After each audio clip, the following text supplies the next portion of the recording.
Welcome to Visions, a series of visits to almost everywhere. I'm your host, Malsman. Continuing on this episode with our visit to England, on the 6th of June 1994, we arrived at the Tower of London about 1 in the afternoon. We were greeted in the Queen's house by Catherine with a C.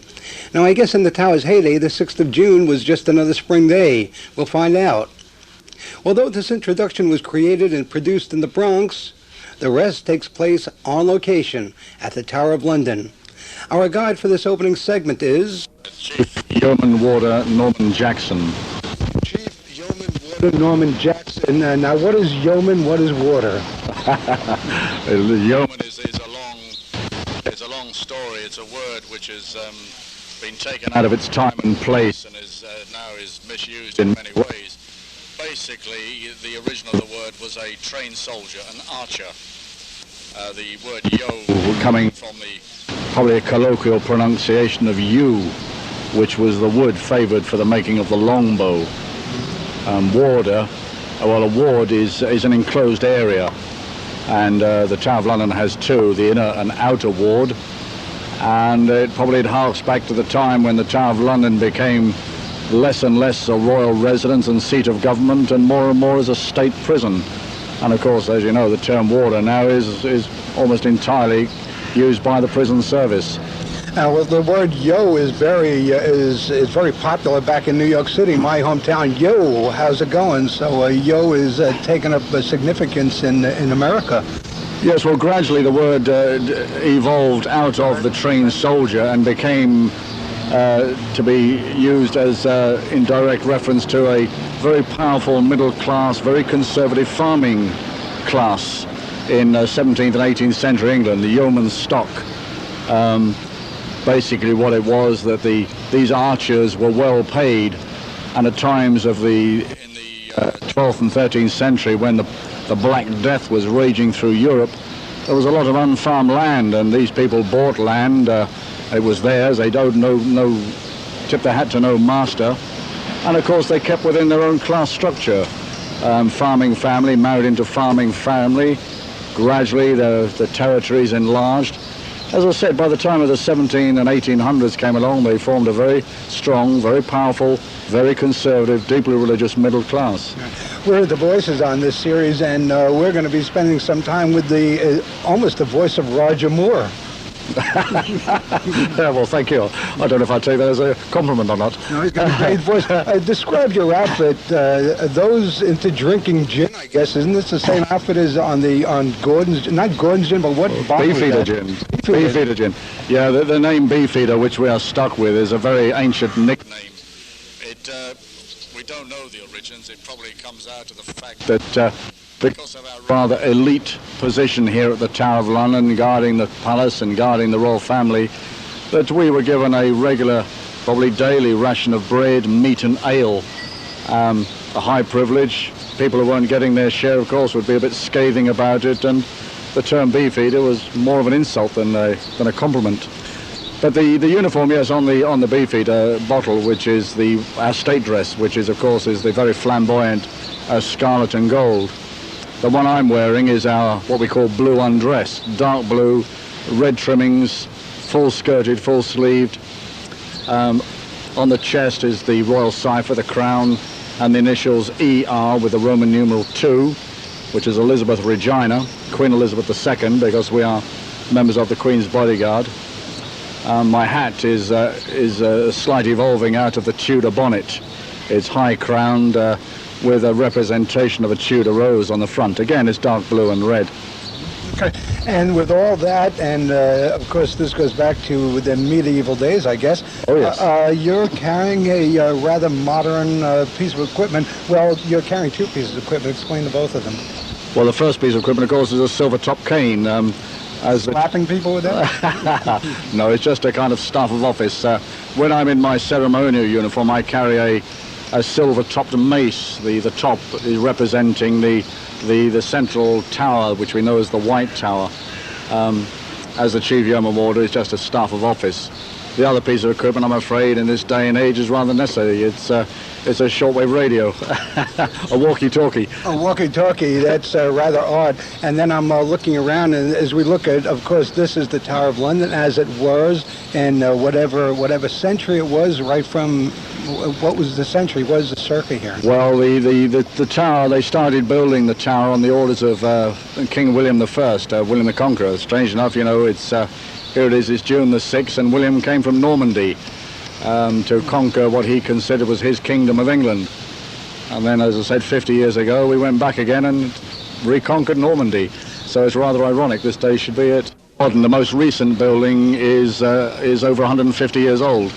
It replaced a building which was destroyed by fire, and it's called the Waterloo Block. It was built as a barracks for the garrison here. But with the Tower of London, it was started in 1078, and it took 20 years to complete the fortress part of it. But the Tower of London had so many separate government functions going on within its wall, each one requiring its own buildings. I mean, there were archives and records, a law court, there was an arsenal here, all the coinage was made here, Ordnance Survey map making started here, the Royal Observatory started here, and buildings through the centuries have come and gone. But as I said, there's nothing newer here than 150 years old. It's a very living place. We live here for a start. Let's describe the surroundings. Well, actually, first, we met in the Queen's house. What is the significance of it being called the Queen's house? Because we have a Queen. The Tower of London is I'm aware of that, but... No, the Tower of London, you see, is still a royal palace. It's the Queen owns this in what they call in right of crown, although, of course, it's owned by the country. It's maintained by the government. And the house, as you say, which is known as the Queen's house. If we had a king, it would be known as the King's house, because it's their house, purely and simply. I expected to see the Queen come out from, obviously not, but, you know, just the image of that. Describe this. It is a beautiful. I've been apologizing for my outfit, which I usually do. I came out thinking it was going to rain today, but it is a beautiful. This is just a perfect spring day. You hear that? It doesn't always rain over here. Oh, it's just that, but it started out rather threatening today, but it's yes. What are we looking at? Well, we're looking across what we call Tower Green. There are two areas of green lawns surrounded by trees. You can probably hear with the leaves rustling in the breeze. One part of the green, the one in front of there's a church just across away here for about 30-40 yards away. I'm afraid that has rather sinister connotations because it did in its day have an execution site. 5 ladies and 1 man were put to death there. 3 of them were Queens of England. Really? They just collected them all? Well, no. It was a one-day deal? No. There was over a period of time. For the price of one? As many people probably know, that King Henry VIII had a very difficult love life. 6 wives, I beg your pardon, of which 2 were put to death. The first one was his second wife, Anne Boleyn. She had failed disastrously to give Henry a son, so she had to be got rid of. She was of a reason? Well, yes. Henry was getting desperate, and so she was tried by full process of law. Naturally enough, she was found guilty of adultery and incest. How long did that take? Well, she was here for a few days. She was married to Henry for 3 years, but... How long was the trial? Oh, the trial only took a day. In fact, probably only an hour. As I said, it was process of law, but when Henry wanted Anne Boleyn found guilty, she was found guilty, and as simple as that. Mind you, there are enough people who hated Anne to perjure their souls away, to give the evidence required for the tribunal, the court. And Henry's 5th wife, Catherine Howard, well, she was a naughty girl there. Good time Catherine. Is that what she was called, Good Time Catherine? Well, no, it's just a little joke. Well, yes. She was a very, very young, extremely flighty, not much intelligence, I'm afraid. I mean, being married to King Henry VIII, but still carrying on private assignations is not something you can get away with too long. And of course, she was caught, and I'm afraid she paid a terrible price. Okay. And that takes care of all 3 then? Well, 2. 2. The other ones, his first wife died of an illness in tragic circumstances. His second wife was executed. His third wife, Jane Seymour, died in childbirth. Marriage number 4 was Anne of Cleves. That marriage was annulled on non-consummation grounds. And she wasn't executed? No. She did very well out of the divorce. How did she get away with it? Well, the marriage wasn't consummated, and she agreed just to have the annulment of the marriage. I mean, by this time, this country had broken away completely from the Roman Church, the Roman Catholic Church, and Henry was supreme power. Now he didn't have to ask the Pope for a divorce; he just did it. Okay.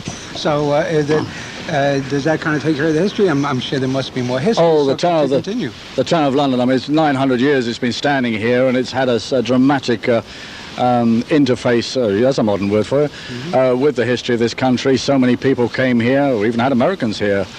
Really? Yes, in 1780 we had a Henry Lawrence here from North Carolina. He was in prison here. He belonged to the Revolutionary Committee. But he was changed for Cornwallis, who was being held a prisoner on the other side. Right. William Penn was imprisoned here for a while. It's a busy place. Very busy, very busy. Also, two princes, and I'm a little unclear, King Richard, and I'm not really good at history, so fill us in on the two princes that disappeared here in the tower. Well, the king at the time was King Edward IV. He had two sons, Richard the Duke of York, who was 12 years old. Sorry, beg your pardon, I'll start again. Yes, Richard Duke of York was 12, and his brother Edward, who was 10. When the king died, his son was to become king. The country was being run by their uncle, Richard the Duke of Gloucester. At what stage, we don't know, when he thought he could become king. But by the simple expedient of having his two nephews declared illegitimate, took the crown for himself to become Richard III. Some time after Richard had been crowned king, the princes who were brought here to the Tower of London for safe custody, they disappeared, literally off the face of the earth. The bones of two children were found here in the Tower nearly 200 years later. These are now in Westminster Abbey in a place called Innocents Corner. Richard always gets the blame for it.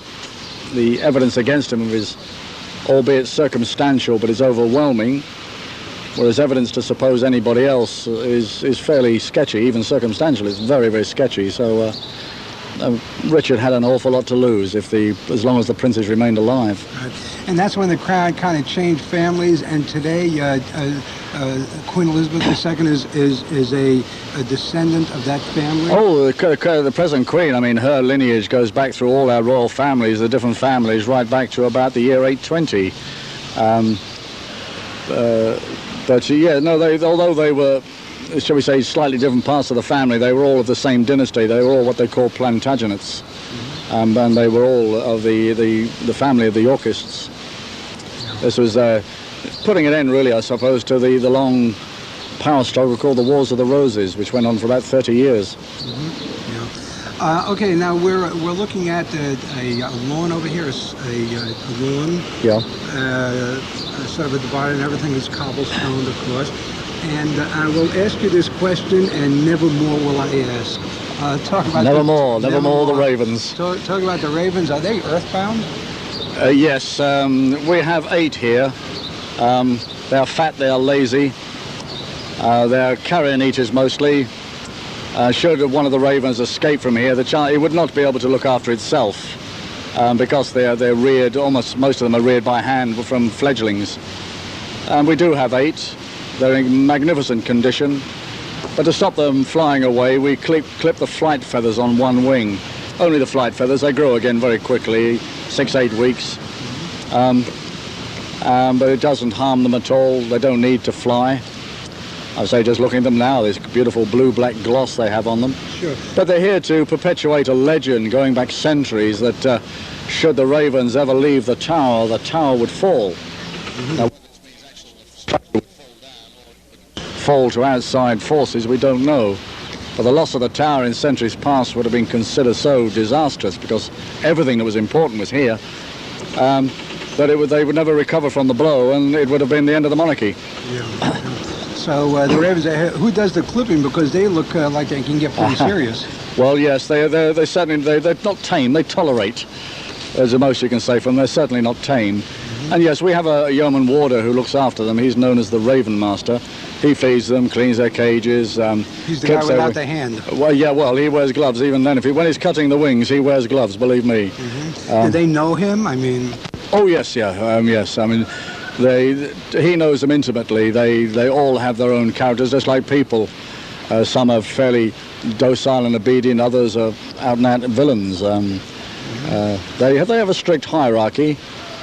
There's an imbalance of male and females, but they all know their place. Breeding season's over now, so they've quietened down and taking it easy. That's it. They're now getting into their full-fledged. During the breeding season, they tend to look a bit scruffy because a lot of the feathers drop out, and whilst they're regaining their plumage. Right. But the sun's shining on one there. It's a beautiful blue-black color. Just looks gorgeous. And we're looking, of course, at a guardhouse where there's a guard, and the hat is known as the, I don't even know if it's a hat. It's a... It is. It's called a bearskin. There's one here to the right of us as well, guarding the Queen's house.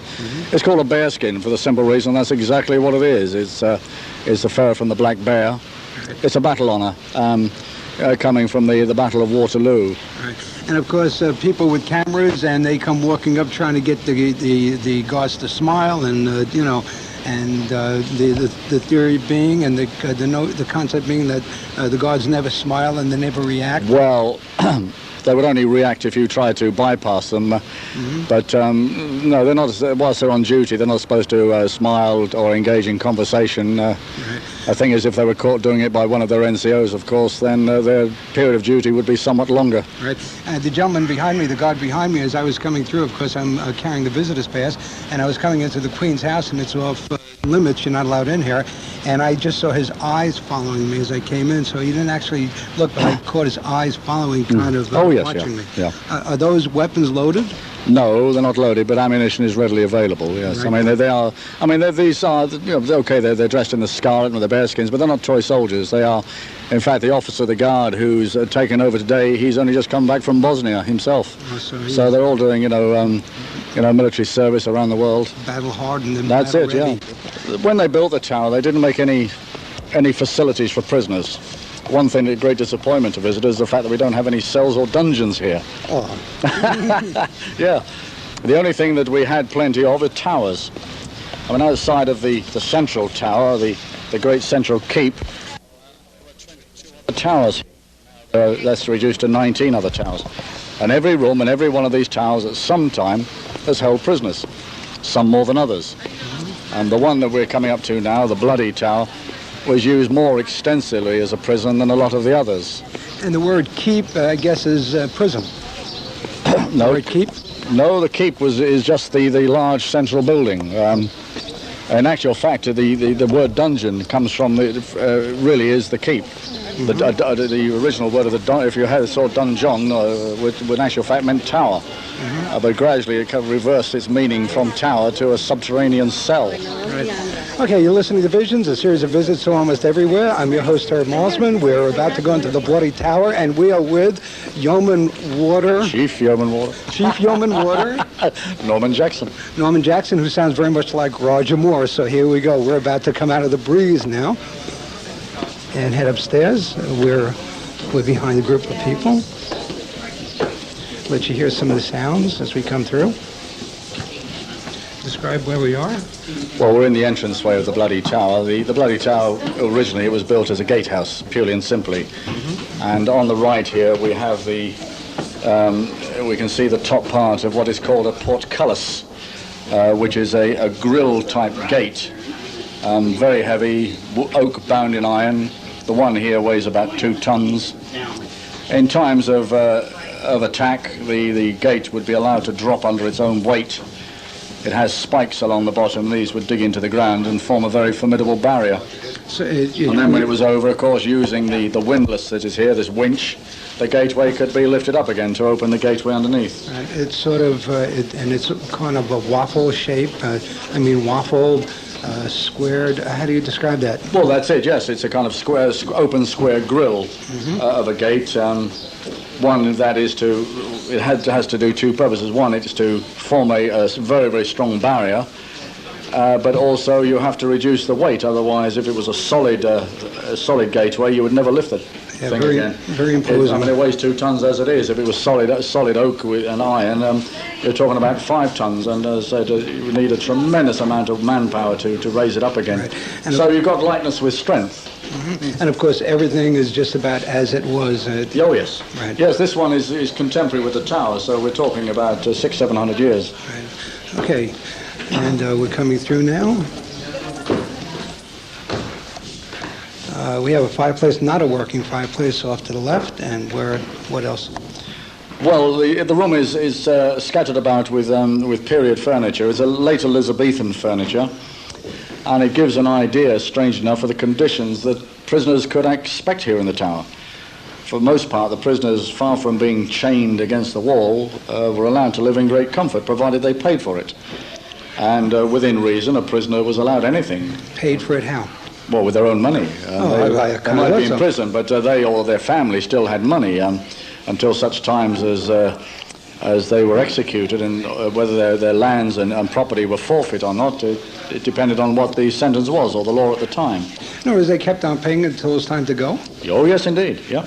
Oh, my goodness, this sounds like a good deal. Furniture like this would have probably been brought from their house or just hired from a furniture hire in the city of London. Right. A prisoner would be entitled to servants to look after him.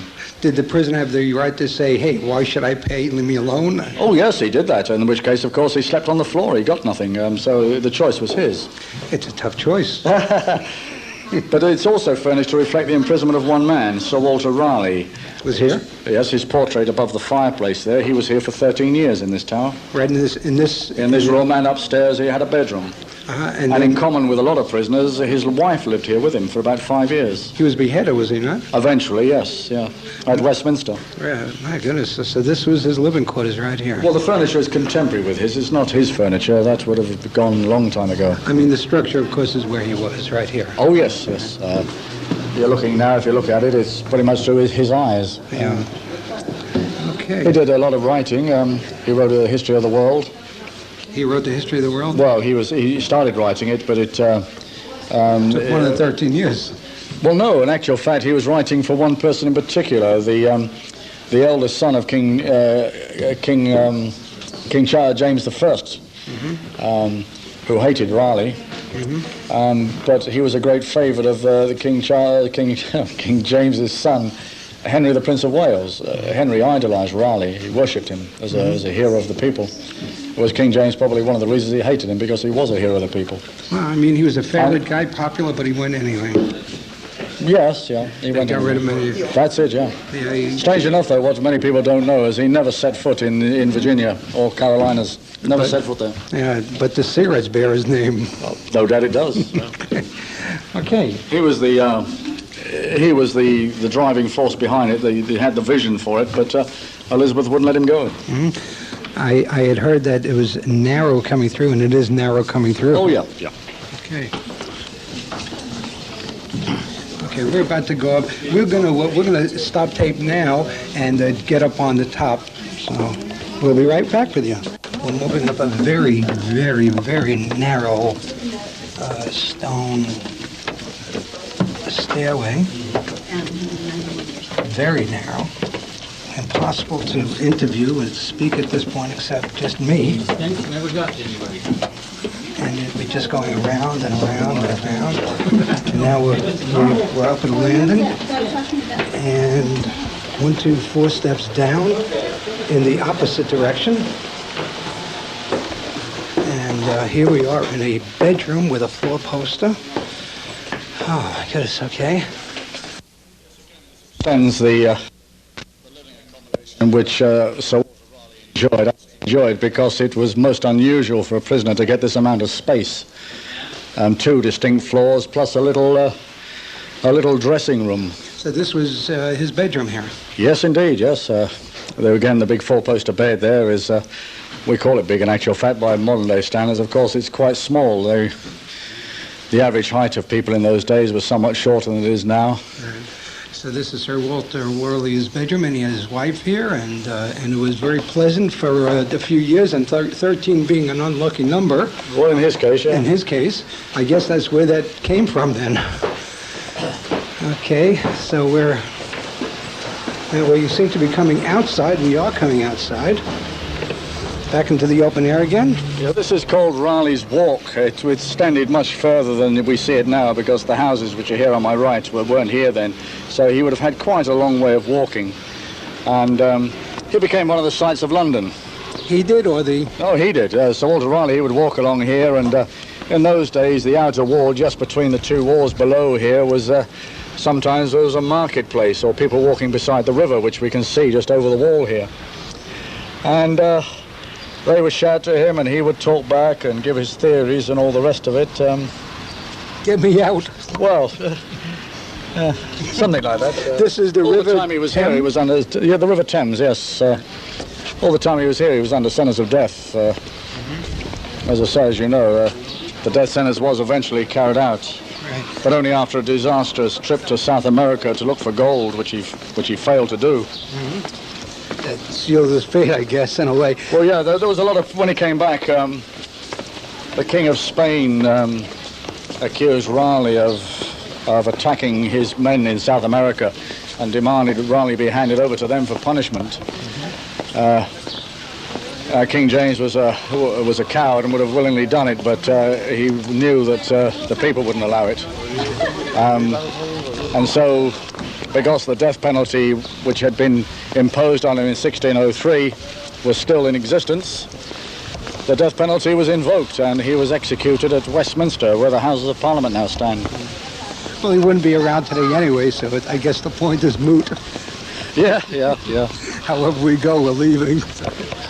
Okay, we're outside again. We're back on the walk again, where we started passing the two ravens. I said I wasn't going to mention them. I would mention them nevermore, but I have to. The names.